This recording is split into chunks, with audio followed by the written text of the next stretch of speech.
As everyone is taking their seats, I'll remind everyone we'll have questions for all our panelists at the end of this session, and then a brief reception thereafter. Let me again welcome our moderator, Mr. Hervé.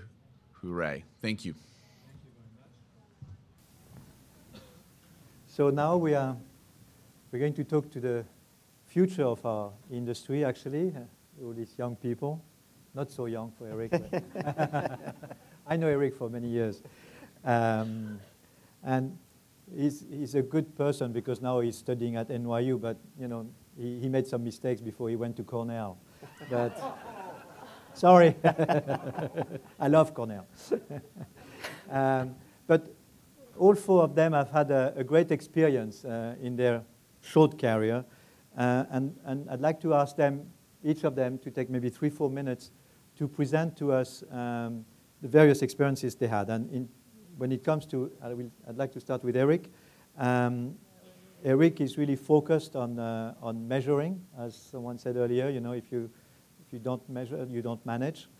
And I've used these measurements, and I just enjoy them very much. And I improved the operations of my hotels thanks to Eric's measurements. So, Eric, can you just talk to us about it? Thank you. I can't take all the credit for it. I just told the story. But so for the past 3 years, I've been focused my consulting practice on specifically the issue that Constantine mentioned earlier of moving toward labeling and getting to performance data, or really the qualitative to the quantitative.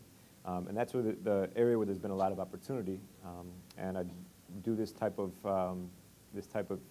measurement and reporting services for some of the major hotel companies, and then for the industry at large. There's a movement now again toward understanding the impacts of products and services from carbon, energy, waste, and water.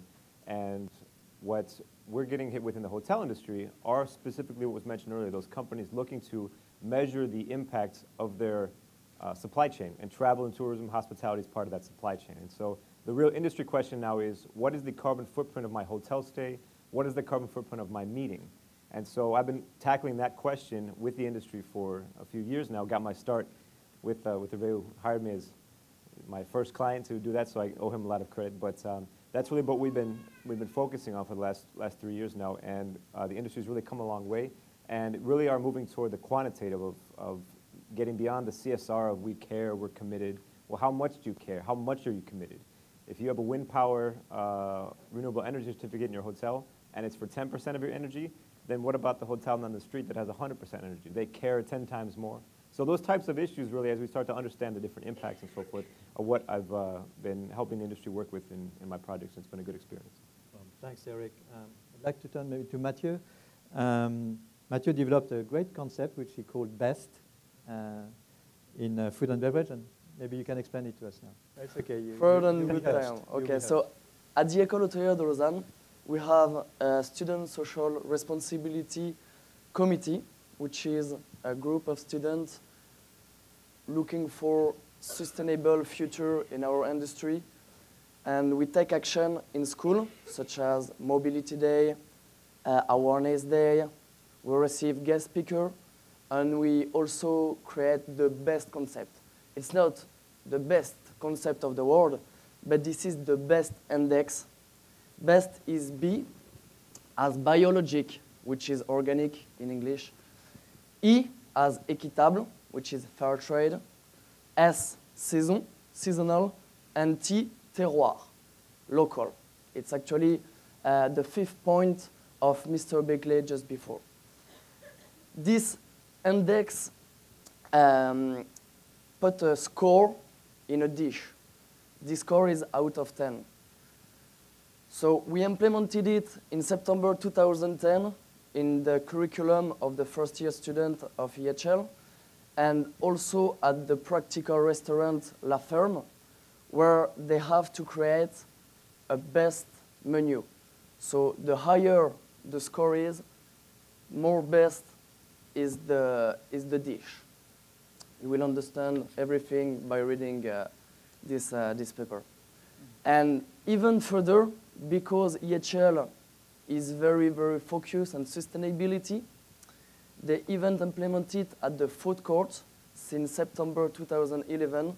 So at the beginning, it was really a student project only for education, and now even the operation at EHL took this project and implemented it. So we're very, very proud of it. This food court is a restaurant where you welcome outside customers. We welcome outside customers even if our practical restaurant, but the food court is not run by students. It's run by professional cooks. Thank you very much.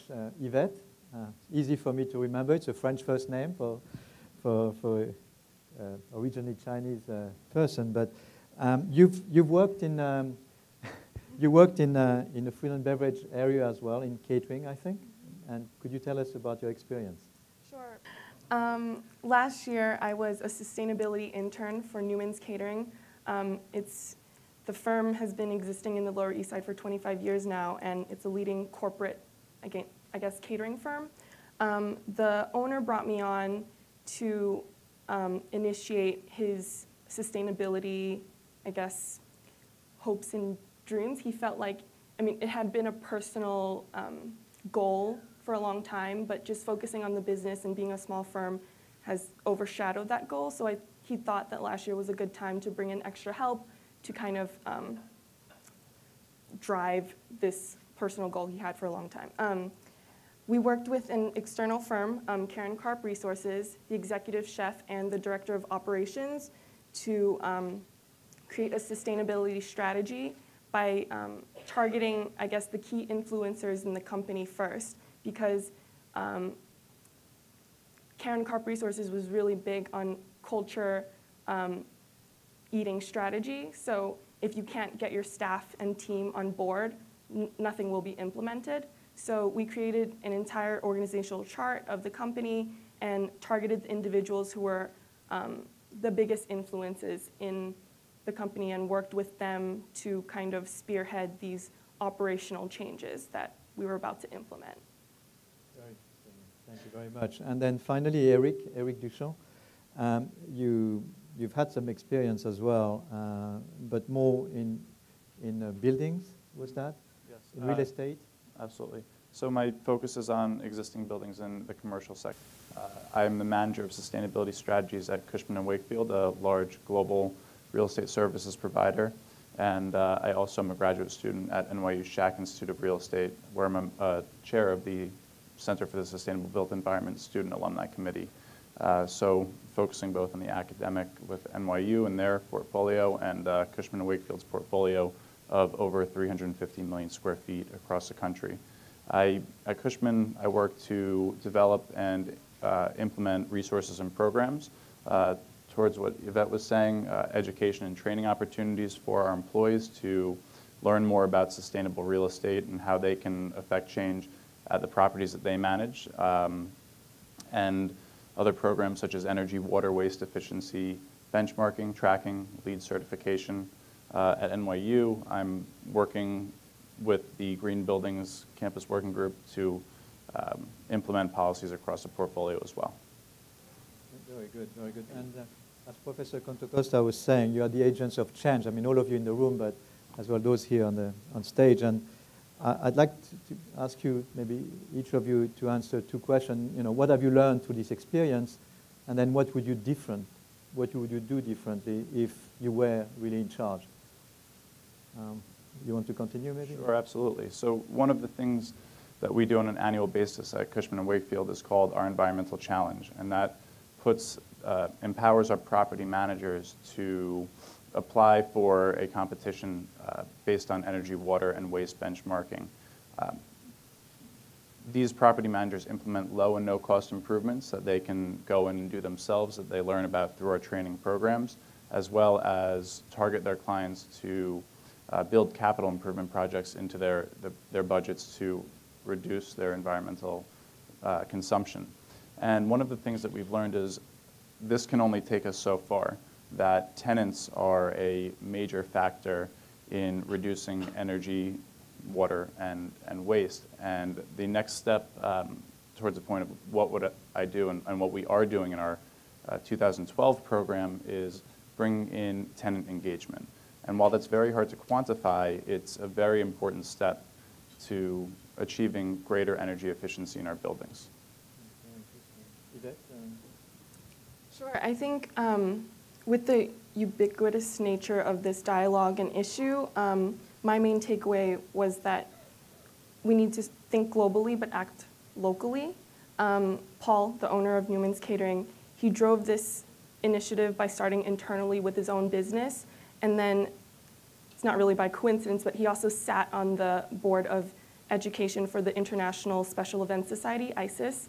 And so with that personal goal, I helped him plan the first ISIS Sustainability Conference last spring. And he was able to reach out to his network in the entire New York metro area of meeting and events planners. And we created this forum where we connected them to vendors, local vendors, to start this dialogue and create a bigger network. When a planner is looking for a printer for their next invitation or brochure or whatnot, who to go to, create this database of sustainability, I guess, or environmentally conscious businesses that they could go to instead of the current businesses that they're using, perhaps, if they don't have, I guess, green objectives.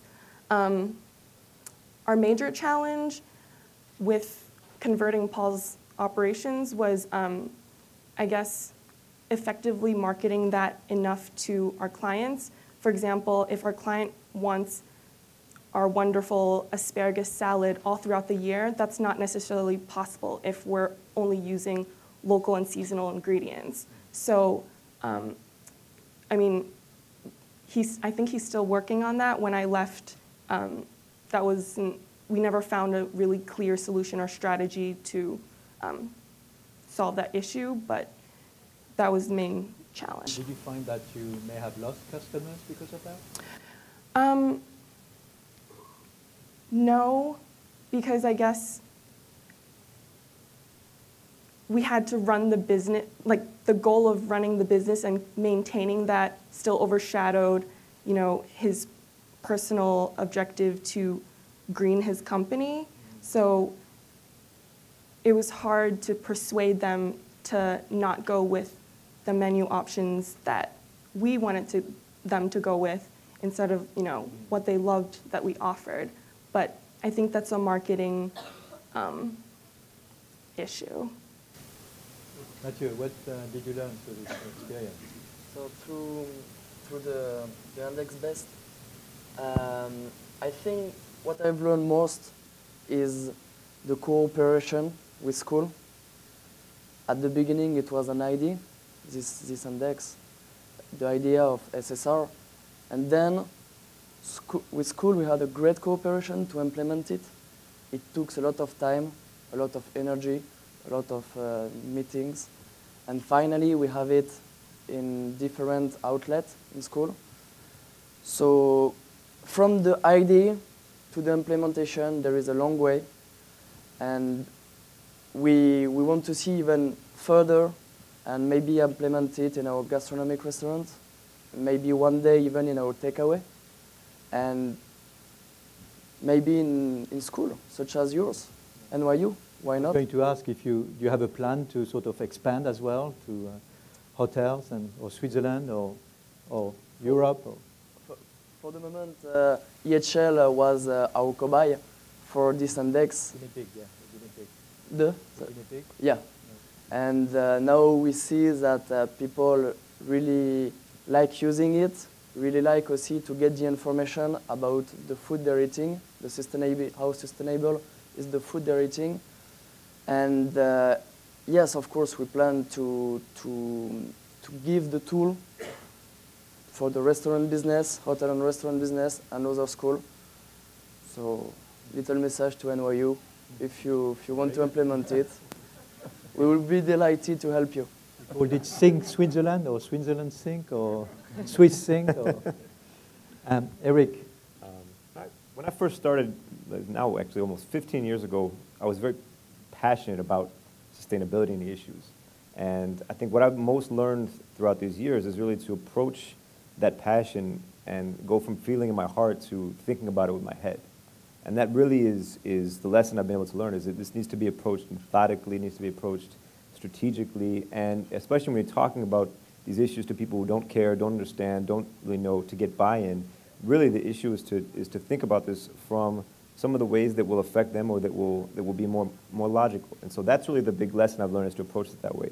And now you see so many more people are passionate about this. I was one of maybe 3 people back in school who really was interested in this, but now you see so many more students and people are interested, and you know, I think that as those people go forward as well, if I were in control, really, at any property, any restaurant, any operator, you have people who are passionate about this, whether it's the housekeeper who donates soaps to their local charity, whether it's the engineer who's making biodiesel in his kitchen, or, you know, and if it's a GM, then you have obviously great things that can be done. But the key then in an organization is to find those people who are passionate and give them the tools and the know-how to approach this with their heads and not just with their passion. Right, and if I remember, you started a small company, a waste management company, with a friend of yours from right after school, right? Right after school, yeah. Yeah, you started right after school. And we were your first client in Washington? First client for waste management, first client for reporting, so yeah. I'd like to continue with you, maybe Eric, because now you started with the Willard, but now you're dealing with Marriott and Hyatt at a global level, and I'm very impressed and very pleased for you. But do you think that hotel companies are currently focused enough on corporate responsibility? From past until today, I would say no, not enough, or not as successful as it could be. And there's really 2 reasons. One is, we talk about sort of the industry, and really the fragmentation of the hotel industry, at least in the United States, is one of the reasons why this is difficult. You have the owners, you have the operators, you have the franchisees. And changing something through this big industry is tough, because you want to retrofit, you need CapEx, you need the owners' buy-in. How many owners are there in a hotel company? Then you have the brand standards. How are you going to change polystyrene in all of your hotels when you already have a centralized system for distribution and purchasing? So the fragmentation of the industry and that sort of mammoth way that you need to wade through it is really one of the difficulties that would happen. But the other one then is really not approaching it as a business issue and not asking the right questions. We've been stuck for years on this, will the guest pay more? But that's not even what's driving this now. And there's so many more questions. And really the question overall should be, how do I drive value for my business for this? How do I get new customers? How do I keep customers satisfied? How do I mitigate risks? How do I make everybody happy? You know, those are some of the things. So I think that now companies are really starting to realize, just as others have, that you can drive value for your businesses. And so that's when it really starts turning heads. I think that there are a certain amount of hotel companies out there that are doing the right thing, and you walk into your hotel room and you see the sign there that says conserve water, help us by not requiring us to change your linens, help us by putting your towel on the rack. But I think that where this issue lies and is going to lies in the high-end hotels as well, where it's harder to put those signs up and harder to have your high-end clientele not want to throw their towel on the floor and have it washed every day. So I think there's a little bit of a bifurcation in the hotel industry where you're going to see the lower ends moving towards it because they realize the cost savings. They don't mind putting that sign up in the hotel to ask their occupants and visitors to stay and do that, and the high end is going to have to catch up to that a little bit and be a little bit more creative as to how to implement those solutions. Very good. I'd like to ask a final question to this panel, and again, I'd like you to tell us what's your takeaway from the first panel. What did you hear and learn and really appreciated knowing? Maybe Yvette or Mathieu? We start with Mathieu. Come back to me. We've heard a lot of great things today. What I will take away is that we need to continue our effort, and as said Monsieur Barclay, we think a lot, but we do much less. So we need to keep striving, continuing, and making it better and better. That's it. I mean, just reiterating the point that countries can either take the top-down approach or the bottom-up approach resonated with me very well, because I mean, it's true that China and India are seen as the bad guys, the polluters. Their population is growing so quickly, they're consuming everything in the world. But I mean, looking within ourselves, I don't think we're angels, like Mr. Barclay said. So that resonated because often we're caught up in pinpointing others, flaws in what they're doing. But I think the change has to start with a strategy that can apply to, us first and what we can do to better ourselves, and then look externally. Thank you. Yeah. Eric, any comment? Sure. I think my main takeaway comes from what you started with, which is the triple bottom line, people, profit, planet, and what we heard through the conversation about social equity, about large commercial LEED buildings being built in these large international cities while there's slums on the outside. With profit, how to value green, and whether it comes through a green premium out in the market or a brown discount, if you will, which is where I think actually it'd probably be going, and seeing the value of buildings that aren't considered green not appreciate with their green counterparts. And planet, the entire discussion was about how do we make our planet more sustainable for the future generations. We heard a number of great ideas there, and just seeing what folks like you in the room and folks like us up here in the panel are doing on all three of those levels, but hopefully targeting specific issues, because you can think holistically, and it's great to think like that, but unless you kind of pinpoint a specific issue, mine right now is benchmarking and metrics at Cushman & Wakefield and getting that data out there to make decisions from. So I'm pulling from here. Yeah, absolutely. Those are my main takeaways, is focus on something that you're really passionate about. Think holistically and focus specifically. Eric, to conclude? Two takeaways that I heard, hypocrisy and water. So I think the certain level of hypocrisy that we all sort of live with is one to deal with. There's hypocrisy we know about and that we don't know about. So again, and everything we do, there's ways we can always be a little more sustainable. A sustainable hospitality meeting, you probably wouldn't want to have bottled water, because in a green meeting nowadays, standard practice is not to have bottled water. They have green cups, I noticed as well, and they have fair trade. Right. But again, you take a picture of this and defend NYU here. Take a picture of the panel with bottled water, and then somebody says, "Oh, it's a so there's those kind of things." But the other is really, yeah, hide that. No, but I mean, you're in waste management, and this one, first of all, has a smaller cap, so let's. Smaller cap. It's got a little curve to it, a little groove. Yeah. And I'm on the back of my waste management company because we recycle a lot. And he told me actually recently that in New York State, it's much better to use any type of plastic, whether it's recyclable or not, than glass. Because they have no way of recycling glass in New York State. Right, unless you reuse the glass. Or Unless the plastic is PVC or polystyrene. But anyway. We can start another discussion. But then and the water issue, I think, is interesting, because as we sort of understand the metrics and the relations, again, carbon is one, but water is maybe more important. And one thing I think that is a really interesting one I've learned is the embedded water or virtual water of actually food products. And the amount of water it takes to make beef, to make chocolate. And so you start to say, understand these different impacts of when you measure things from all aspects of the supply chain in our lives, and you say, well, we can reuse the towels in the guest room, but is it 10 times better to get rid of beef in the restaurant than to save on towel reuse? So those are the kind of things that once we start understanding the impacts, I think we're going to be able to make more rational decisions as consumers. We'd have a fun conclusion, but when you think about the water that beef consume and then the methane that they provoke, that's not good for the environment, right? And the deforestation. Well, thank you very much. A great discussion. Thank you. And we're going to start the Q&A session, but before we start, I would like to ask one of the attendees here, John Paulson, who is here, who is Vice President of Tishman. And Tishman is the company which owns one of our two hotels here in New York, the New York Times Square property, InterContinental New York Times Square. And we could go on and on and on in the previous panel discussion, about ownership. And I must say I've been very, very impressed by the approach that Tishman has. And actually, this hotel will be a LEED certified pretty soon. It's just a matter of administrative issues. John, if you don't mind to just give us a very broad approach from Tishman, from an owner's perspective. And John is a professor here at NYU as well. We have an interesting perspective. There was a lot of comments about ownership and management and being involved. I'm very fortunate to work with Tishman Hotel Corporation, which is a privately held company, but The principal in the company is Dan Tishman with Tishman Construction.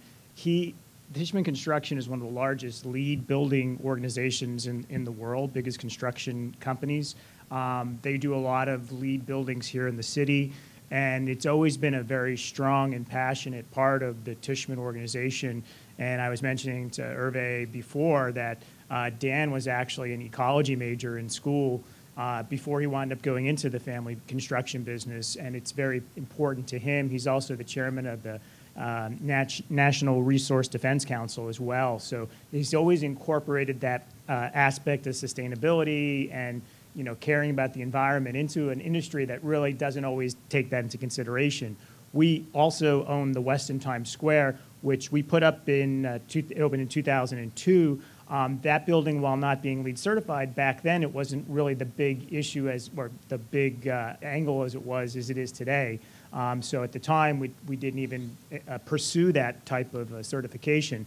But as Hervé mentioned, with the InterContinental Times Square, from the very beginning, we knew we wanted this to be a LEED certified building. To us, it makes a lot of sense on the sustainability aspect because it does speak to bottom line profitability. If you can make the building more efficient, from an energy perspective, you're going to save a lot of money. One of the things I think we've noticed in this building from the Westin Times Square, even though that building is only 10 years old, the efficiencies and improvements that have been made in the 10-year span of time have greatly increased. Just the curtain wall itself, I think, is probably 20 to 30% more efficient. There's less sound transference that comes from noise outside, which is important in an urban environment like New York. The rooms are very quiet, even on the low floors, where there's a lot of sound that obviously leaks at the Westin from time to time, but also that translates into energy, being able to save on heating and cooling and those type of situations. We also, with our consultant, we did a lot of energy credits. We looked to try and put in sensors, motion detectors in all the areas that we could. We look to do a lot of different things from a sustainability perspective, and we also encourage InterContinental to do what they can, and they've been very good at doing things like composting and recycling wherever we can. So I think from that perspective, we always encourage that in all our hotels, because for us, it does make sense that from an owner's perspective, we would want to encourage the sustainability.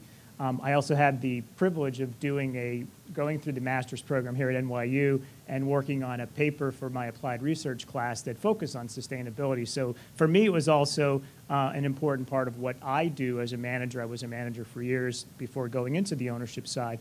But I was looking for a way to help quantify how I could help reduce costs for the hotel. Things like bulk purchasing of amenities, those little bottles that we throw away and use all the time. They drive me crazy. I mean, can we find a better way to do it? So I think the challenge for the students that are just getting out and going into the world is going to be, how do you make that become the focus of what happens in the next generation? This generation is great at things like technology and iPods and making things important. One of the things I also heard was about how do you measure things? And because you can't always measure the sustainability improvements, you don't always see it. Owners don't always get it.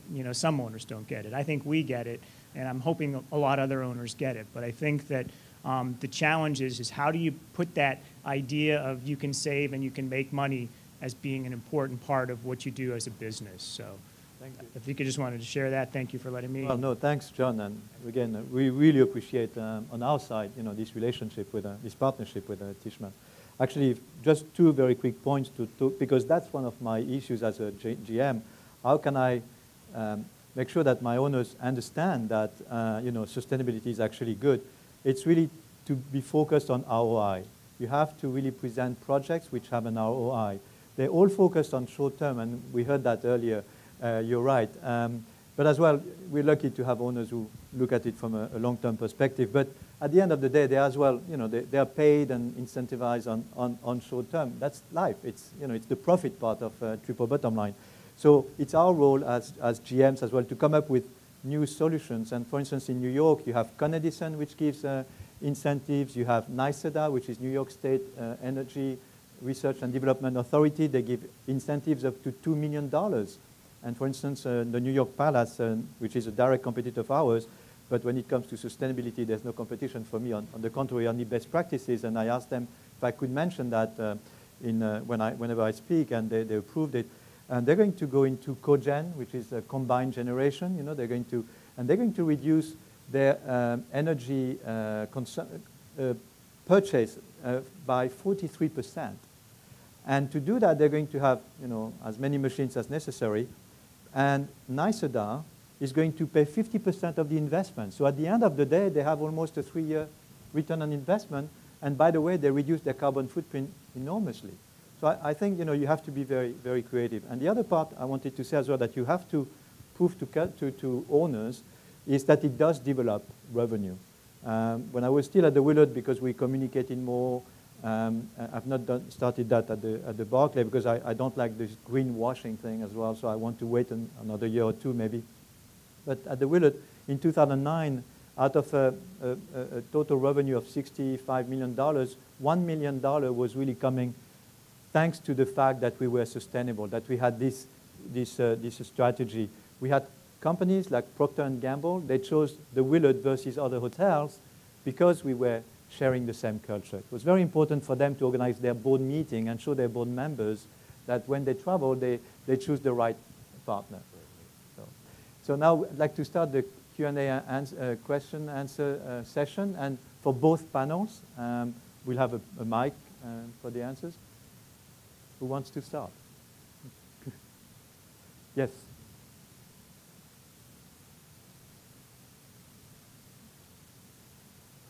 Maybe just, you know, in view of time as well, if someone has other questions, if you want to sort of pile up behind him or line up.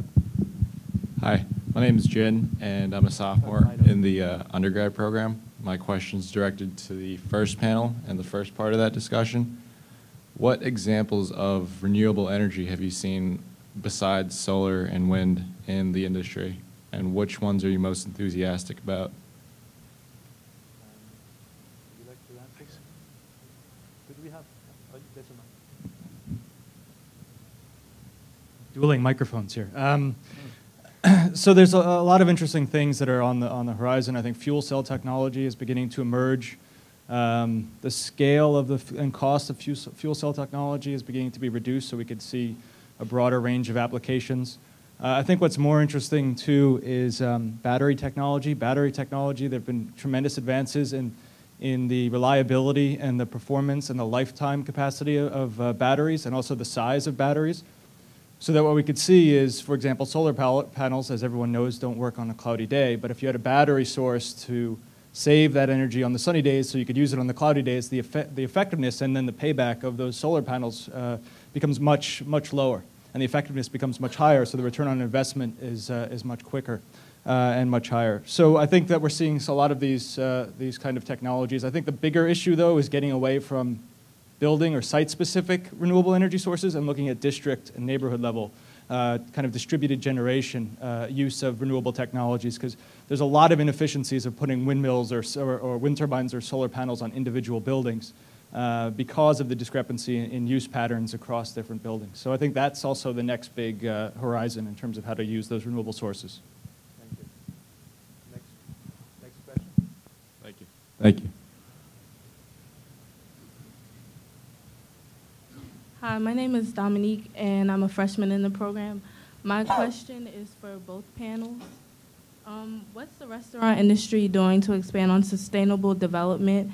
Because I noticed that you all talked a lot about the hotels. Do you notice any new up-and-coming trends, or can these same practices that apply to hotels apply to restaurants? Sustainability, this is the best concept, of course, but it's only focused on ingredients. How to choose the right ingredients. But there is also about energy, about water, infrastructure. So restaurant is also a lot of things, but in terms of ingredient and ecological footprint, the best index can be a solution for chefs when creating a menu. It's of course better to take farmers closer, to take seasonal product, organic product, because you don't have any pesticides. For products that you cannot find in your country, such as rice, cacao, it's always better to take fair trade. So respecting the best index, it would be one solution. After, for energy, there is technology that we can implement to make the whole restaurant more sustainable. In terms of cuisine, I think there's been a growing underground, almost cult following on farm-to-table and nose-to-tail cuisine. I don't know how that will translate in terms of masses, but currently I think in the food world, especially in major urban areas, there's a big farm-to-table and nose-to-tail foodie scene, if you want to, yeah. Social networking as well. Yes. Mm-hmm. Well, in the restaurant industry, I came across a very interesting experiment. It's electrolyzed water. And this is a new technology which would have absolutely no chemical components, kill germs and bacteria and viruses, being harmless to the bodies, to the human bodies. With that, they can, for example, keep a salad fresh for about 3 days. So it helps having central kitchen and then organizing the logistics to the main street restaurants with one central point, with very good preservation of the freshness of the product without having any chemical and any footprint on the food. So technology can help sometimes in that direction. Thank you. If I may add to that, there's a green restaurant certification which exists now in this country. I don't know if it's expanding internationally. And as well, on Monday, we just heard that now there are standards for green meetings, which were published, which are going to be published actually this month. And you can find them on internet mid-month, November, I mean almost now. So for people to organize meetings, and it will go from booking the meeting to transportation to anything up to accommodations. They've not done the accommodations yet. So they're enticing customers to request green meetings or green restaurants now. Thank you very much. Thank you all. Hi, my name is Elizabeth Kelly. I'm a transfer student to the program, the undergraduate program. Buying locally and fair trade ingredients and doing sort of more sustainable practices is also more expensive. How can you remain sustainable and buy locally and still make a profit in your business, whether it be in a restaurant or in a hotel? Yeah. Of course, a best lunch, a best meal will be sometime, not always, but sometime, often, more expensive. You're right. So for this, there is two solutions. Either you sell more expensive, so maybe you're going to lose some customer, or you reduce down the profit. This is what happened at EHL. We thought, okay, we're going to make best meal at the practical restaurant and at the food court. But if we're too expensive, nobody will buy our meal, so it's useless to make it.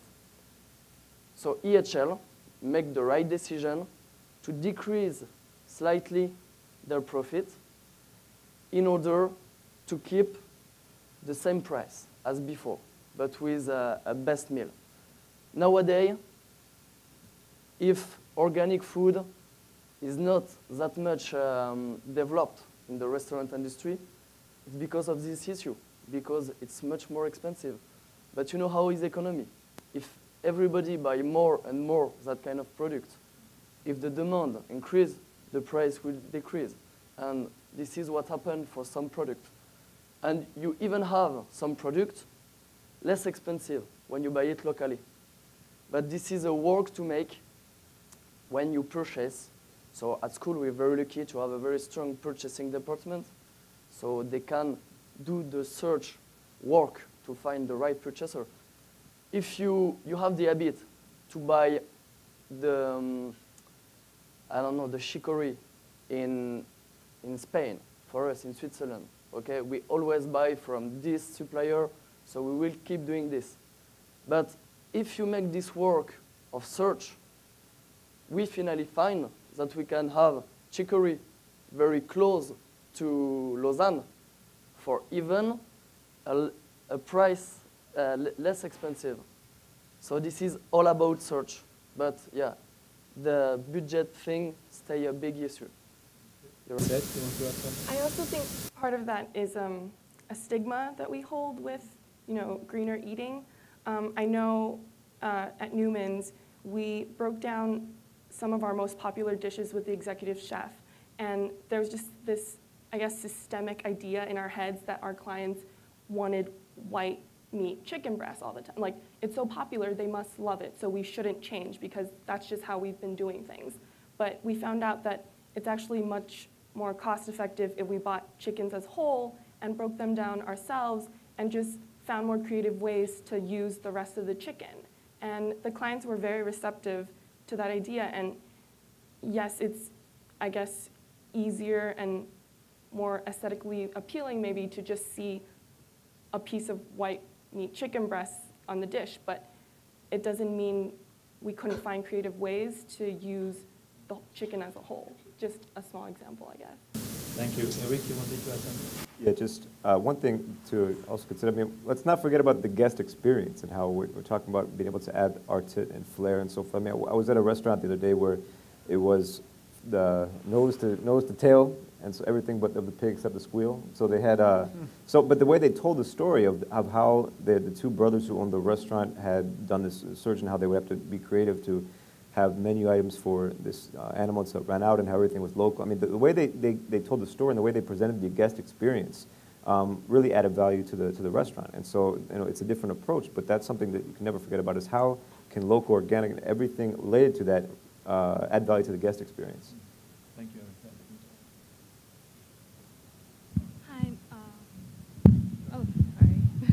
Hi, my name is Cindy. I'm in my third year at the President Tisch Center.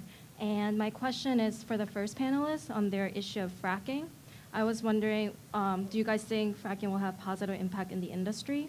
And because a lot of critics said if it's done properly, it can reduce a lot of CO2 and CO emission and create more local jobs. And I was wondering if this can be done properly, can it be also done in developing countries as well? I think the cracking, the natural gas, is probably one of the easiest way to meet the gap between the traditional polluting energies and until we are ready with renewables. But there are some difficulties. If you take, for example, the case of Switzerland, they have decided to get out of nuclear power. And we had 60% of our electricity energy needs out of hydro and 40% out of nuclear. And the question is, how do you move from the one to the other? 40%, it's just impossible to do through renewable energies. And I'd like to link to the other question, which was, what are the other sources? So apart from solar and wind, basically wind you would have, for example, in Europe, in the North Sea, and solar you would have in Spain, South Italy, and, for example, there is a huge project, Desertec, in the Sahara. In the US, you will have solar more in Arizona and Texas and in Mexico, and you would have the wind more on, again, on the coasts or on the mountains. In Asia, you will have solar in the Gobi Desert, but, for example, not in the mainland China. So we need alternative. One of the key alternatives will be geothermic. This could be cost benefit, but there's always a risk of digging about 3,000 deep. And if you do that close to a city, you may generate, which has happened a few times, earthquakes. So that's the problem. And the person who takes that decision after having invested 2 or 3 billion and have to stop the thing because of an earthquake risk, it's huge. But this potential of geothermic is very huge. And the question is, how do you meet the gap until you're ready? And probably only natural gas would do it. So there is a huge technological issue about cracking because it might be a bit impure. So it's better to go for absolutely pure natural gas. But again, you create emissions. It's cheaper and it's cleaner than coal and petrol, but it is not renewable. So what we try and see in that industry is, as long as you have the power, I'm sorry to say, of the lobbies, of the petrol lobby, of the atomic energy lobby in certain countries, you will not be able to really develop the alternative energies. And gas might be the interim measure. And what is needed is to create a quantum leap, a change of terms of reference, so that we really enter into those renewable in a big way. And to do that, there is no other way than to have a strong involvement by the governments. If not, the markets, the private sector economy will not do the move. Only if new paradigms, new rules, new obligations are fixed by the political power, the private sector will follow. And gas might be the in-between. Thank you very much. Good afternoon. My name is Davlatcho. I'm a first-year graduate student tourism management. And my question is to the first panel. Professor Barclay earlier have mentioned about paying for the waste and for individuals paying for the waste and carbon footprint emissions. The question is, what are the, can you exemplify what are the regulations with the payment? Where do the funds go? How do they benefit? And who decides on the distribution of this money? This is the question. Yeah, thank you. I'll try to be short. 2 elements of answer. One, local community normally are the ones deciding how they pay for the waste. And they really pay something to get it for getting rid of the waste. Two, the waste becomes a resource. If you have biomass installations, very often the problem is they have not enough waste in a constant flow in order to make the biomass installation profitable. You can transform, for example, plastic. Today, local communities, city regulation might pay for plastic. But plastic can be used for redoing petrol. Or dead wood can be very much used for recreating energy. Once you have a multi-million, normally a plant would be $60 to $80 million. Once you have invested into a waste processing plant back to energy, well, then the waste start having a value because you need it for ensuring the return of investment of your plant. And the risk is the local collectivity pays less and your discounted cash flow might be completely destabilized by the fact that the raw material which the local collectivity tried to get rid of initially becomes a resource and the price is moving up. And this is one of the major challenges in that sector. Thank you. Last question. Oh, last before last. My name's Kevin White. I'm an adjunct professor at Tisch. We're talking about a very big subject here, which is a paradigm shift of thought for a lot of people, because we realize that we've dealt with one part of the triumvirate of sustainability, which is the economics. So it's been driving everything, and we're now trying to push people to think of the other two pieces, people and planet. I've heard a lot of great things about what's needed, and to me, there's always several elements to it. Mining data, which is getting the right information. You can't come up with anything or tell people what to do if you don't have correct information. Then it's developing a plan based on that, but then it's changing the minds, hearts, and or passion of people to actually make it happen. These things happen in very small pieces and can happen locally a lot, which they are doing. There's so many groups that are forming every year that I see out there with the name Green and sustainability. But does anybody know or see, or could they think of one group, because the efficiency of this effort really needs to happen with some coordinated oversight of some sort. And there are so many different groups and so many interests, but is there one entity that people see? You know, my first thought is United Nations, but I don't think that they have the power or the ability to do it. But is there a group like that, or an entity that anyone sees as taking the forefront in coordinating this effort? Because 1,000 voices are great, but 1,000 voices focused in one direction is even better. Again, I think the formation of this new Global Tourism Sustainable Council in Washington, D.C. is going to help, but it's just started in April. But the lady that's heading that up was head of the Green Globe, and she's had lots and lots of experience and came from Australia.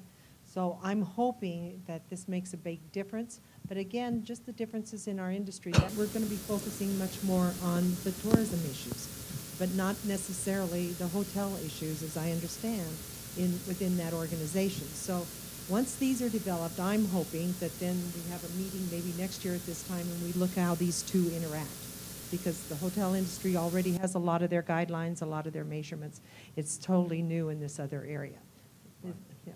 But that's the answer I would have given as well, yeah. being on the board of the GSTC. And I think he should speak to this because he's on the board and he's also on a couple of the committees. But I'm just supposed to direct questions. No, but would you ask that question? I have my lead. Okay.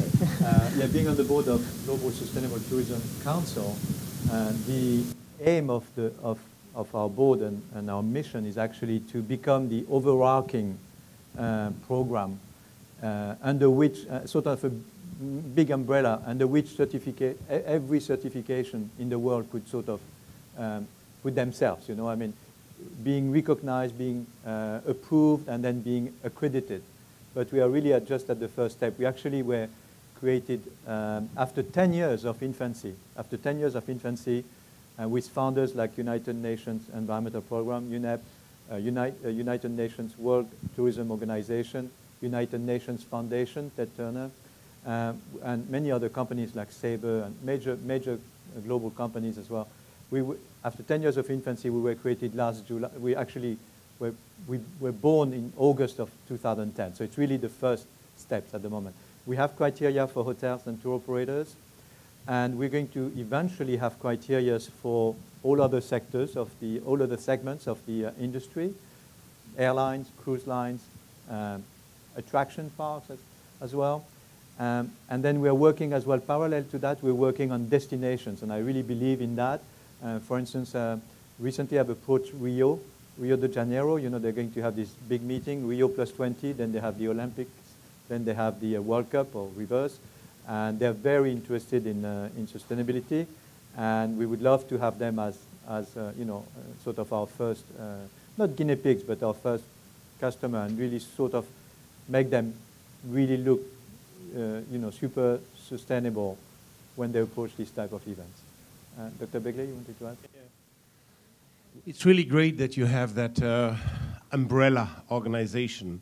Here I'd like to give a word of pessimism. Well, by nature I'm an optimist, but the risk is all that takes time, all that takes too much time versus the need to act fast to build the infrastructures of the future.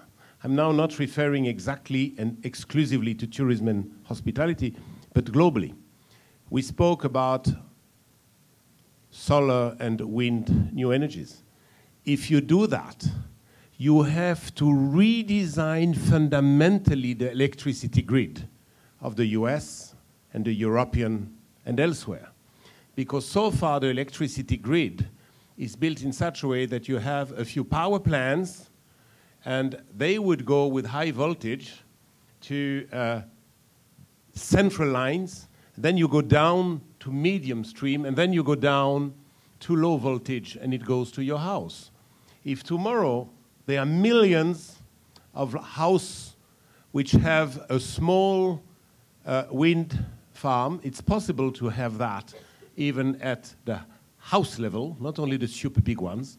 And if you have millions of houses with a roof with solar panels, it changes completely the way how the electricity will be injected into the grid.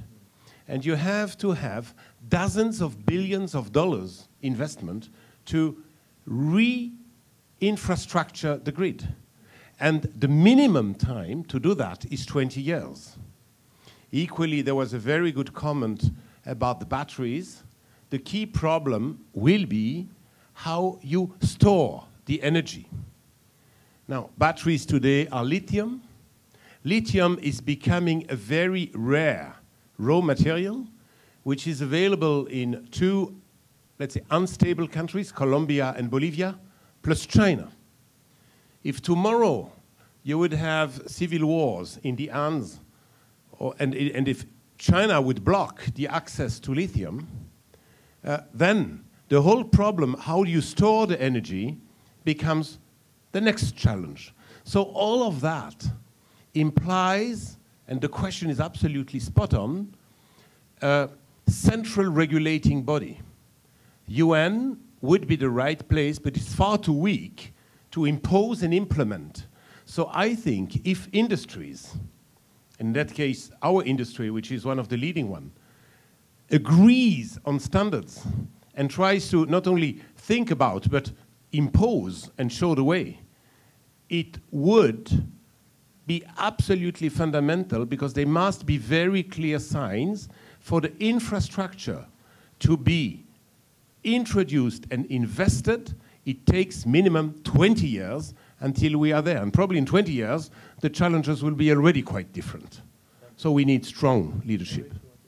Yeah, I think that the umbrella concept actually is contradictory to what somewhat sustainable development is going in terms of decentralization. You talk about, well, you have to have wind in the north, solar in the south, localized economies for local food purchasing. So there's actually a lot of talk toward decentralization in general, a lot of different things.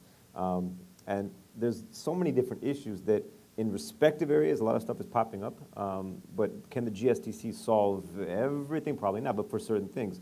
But there's a lot of different organizations out there that are working in the respective areas, I think, that you can look to. I mean, look at the Sustainability Consortium for products. I think that's a really interesting one. Look at the International Integrated Reporting Committee for integrated financial and non-financial reporting. You look at the Carbon Measurement Working Group through WTTC and ITP for measuring carbon in the hotel industry. So I think there's, in each respective area, there's a lot of the Water Footprint Network for water. I mean, there's a lot of different stuff for different areas and different topics. And that really, the synergies of all those are probably going to work a lot better than one over-encompassing body trying to solve for everything at once, because it will probably take too much time. Thank you. Maybe last question. Thank you very much, Hervé. My question is partially by way of observation, and I do, as Claude has said, try to keep it short. First is a joint success, if you like, between my family and NYU. At NYU, my eldest child, Florentina, and then my eldest son, Andrew, followed. Florentina would regularly take us to Hayden, which is a hall of residence where they offer organic food. And there was no way she was going to let us out of dining at NYU without going to Hayden. So I'm sorry about all the others. So I'm developing business for you here. But going on from that, she's actually got on. She did a master's program, came out at the age of 21, and eventually joined the UN at the age of 23, which is the earliest age you can join them. She's now working with the Food Security Division based at FAO in Rome. So again, thank you, NYU. And she's going for her 5th time to Bangladesh in the past year, implementing programs over there, which helps Bangladesh develop its own programs.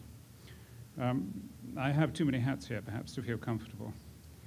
My second question is, or observation is, as a hotelier. In my time, we've seen the development of a funny title to chefs and restaurant managers. It was called the Food and Beverage Manager. It came out of this country, I think, a little bit north of here. And we started paying fortunes for food and beverage managers. We also saw back-of-house managers as a defined term.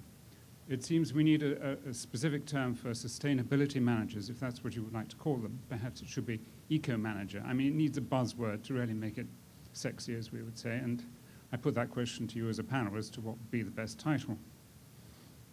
My third observation is the question of how you implement, because this all seems to be about implementation. If you want to achieve something, you have to be able to implement it. And the balance is between, shall I call it Wall Street, and government bodies. And if you will, a combination of the success of that was going down to my marriage and wedding in Sicily, in Europe. I passed through a wonderful home that had just been completed by some friends of my godfather, forgive me.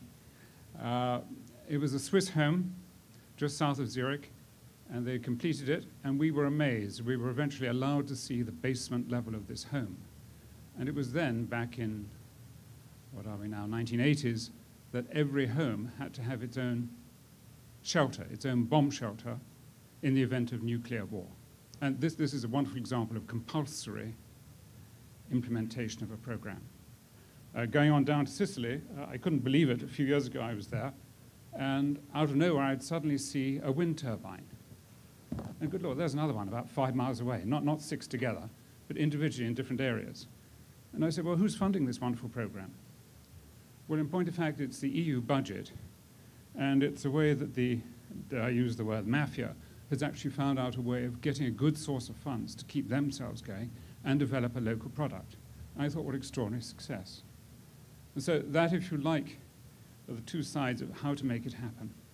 But I'd be grateful for your guidance as to how further we can make it happen, because sustainability is a long word, not particularly sexy, and we do need a buzzword, and I'd be grateful for your suggestions as to how to go about that.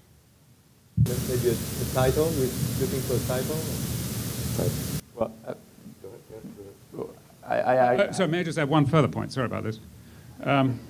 Meat as opposed to vegetables. Companies like Monsanto, and again, it was my daughter that made us go and see Fast Food Nation and Food Inc. and Supersize It and all these wonderful movies that basically kill the meat industry dead because of the way they treat us. It is a fact that if we all ate vegetarian, we would have 7 times the amount of food on the planet, and within a year we would have sorted out Africa's and Asia's food problems. And it's how to get that into an education program, another of my hats, because I did go to Lausanne. You need to teach people how to make vegetarian food sexy in restaurants. I want to see 50% vegetarian, of which perhaps 20% is vegan, and then 50% meat. And if you can achieve that in a luxury hotel, which is what I've known most of my life, then I think we're getting somewhere. Over to you. Thank you. I was going to answer towards the first part of your question. I agree, sustainability is a very wide topic right now. So at Cushman & Wakefield, while we have to use it because it is what the market knows, we're also trending towards calling ourselves energy analysts, environmental analysts, targeting on the specific product that we work on. So I believe while sustainability is going to remain the umbrella term, by targeting the specific product that you work on, you can actually affect more change that way. So, I mean, eventually we're probably going to see a chief sustainability officer top level of a company, and that's, I mean, it's pretty much the way IT sort of happened, and some companies treat it as intelligence, some as a department that permeates, but that's one. If you want to get, the new buzz, we have the creating shared value, so the shared value creator term would probably be a pretty cool one. Actually, there are already a vice president of sustainability, corporate responsibility, and we have 2 hotels in New York, the New York Palace and the Grand Hyatt, which have a director of sustainability in-house as well, which, very... Also, look at the General Services Administration. My former boss at Cushman & Wakefield went over there as the Chief Greening Officer. So sustainability don't call her the Chief Sustainability Officer, but Chief Greening. And it's very much the same term, but is even more widely accepted amongst the industry. Just to answer your question about the implementation, I mean, I won't go through the whole detail because we should close now, but it has to start from the top. The CEO, the chairman, the board, the general manager of the hotel must be committed. If it doesn't start there, it will not work. It's not going to be implemented. The chief engineer can come and see the GM, but if the GM doesn't sign the purchase orders to buy CFLs or LED bulbs, it won't work. The other points I would like to make is what's important, I've practiced it, is to create a roadmap. At the level of a hotel, a 5-year roadmap is fine. At the level of a company, a 10-year roadmap. But to really give yourself and your team measurements and targets as well to achieve. And you can change them year after year, that's not the issue, but really just be focused on this roadmap as well. And of course, measurements are extremely important. So all this being said, we'd like to thank you, great questions, and thanks the panelists, the first and the second panel. I really enjoyed my time here for the first time, it was great. And I hope you enjoyed too, and that you'll take a lot of things away. Thank you.